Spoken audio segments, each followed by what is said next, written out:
दुआ? नहीं चाहिए मुझे। तुमने कल से कुछ भी नहीं खाया पिया। मेरा बिल्कुल दिल नहीं चाह रहा सवेरा आपा, शुक्रिया। ऐसा किस तरह चलेगा दुआ? तुम्हें बेहतर होना पड़ेगा ताकि तुम अपने बच्ची के लिए कुछ कर सको। अगर उसे देख लूं तो ठीक हो जाऊंगी। ऐसे नहीं होगा दुआ। ये सब वक्त ही एक माँ को उसकी छोटी बच्ची से जुदा नहीं करेंगे वो लोग। मैं उन लोगों का दरवाजा तोड़ दूंगी। मैं तो कल रात का मंजर भूल ही नहीं पा रही हूँ बिल्कुल भी। मेरी बच्ची, माफ करना मगर तुम भी कुछ हद से बढ़ गई हो। किसी को क्या पता था कि ऐसा कुछ हो जाएगा। आपा ने सब कुछ जवेरिया के लिए किया था। बस जो होना था हो गया।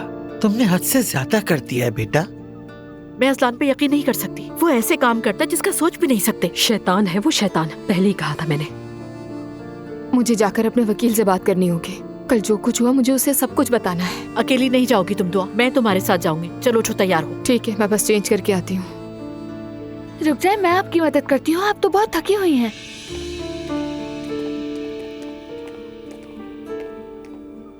मम्मी, कुछ समझ में नहीं आ रहा ये सब किस तरह ठीक होगा।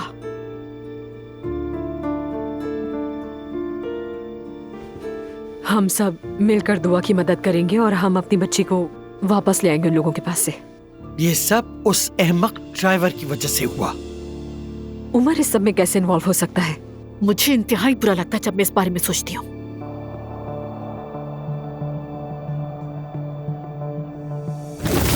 ज़ैनब, ज़ैनब रुको रुको प्लीज, मेरी बात तो सुनो। ज़ैनब प्लीज। ज़ैनब क्या कर रही है? सब देख रहे हैं। उमर, ये आदमी क्या कह रहा था?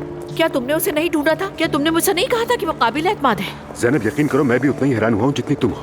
तो हर बात मुझे शुरू से बताओ। उस आदमी को ढूंढने का ख्याल तुम्हारा था या फिर असलान का? वो आदमी असलान ने दिया था मुझे। उमर, ये सब क्या किया तुमने? लेकिन मेरी जान, मैं कैसे जान सकता था? मैं तो बस ये समझ रहा था कि वो अपनी बीवी की मदद कर रहा है और कुछ नहीं। तो तुमने खुद को उसके लिए इस्तेमाल होने दिया?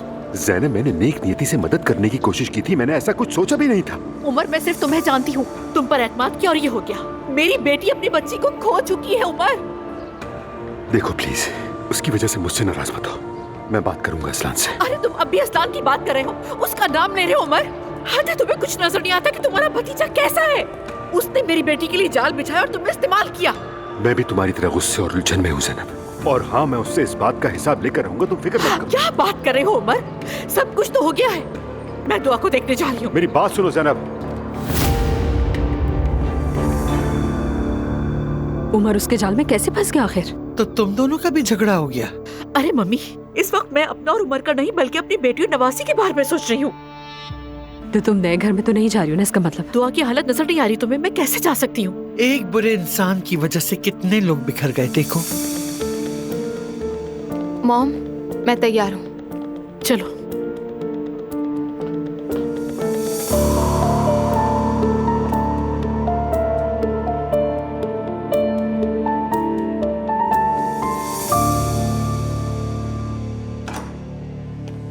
अंकल, किस तरह के इंसान हो तुम? हाँ? और मुझे अंकल मत कहो। अब भी नाराज हैं क्या आप मुझसे? एक दफा मेरी बात तो सुन ले कम से कम। क्यों सुनूं मैं तुम्हारी बात? हाँ, क्या बाकी है सुनने को? मुझे इस्तेमाल किया तुमने, मुझे लोगों के सामने शर्मिंदा करवा दिया। आपकी बात बिल्कुल सही है, लेकिन इस्तेमाल नहीं किया आपको मैंने। और क्या कहा था वकील ने? ड्राइवर को बुलाकर पूछ ले। तुम्हें वकील से कहना चाहिए था कि इस मामले में मेरा अंकल शामिल है। अपनी मर्जी नहीं चलानी चाहिए थी। मुझे माफ कर दे, मैं भी नहीं चाहता था कि ये सब कुछ ऐसे हो। क्या तुम मुझे बेवकूफ समझते हो? क्या समझते थे तुम कि तुम्हारा मंसूबा हम सबसे छुप जाएगा?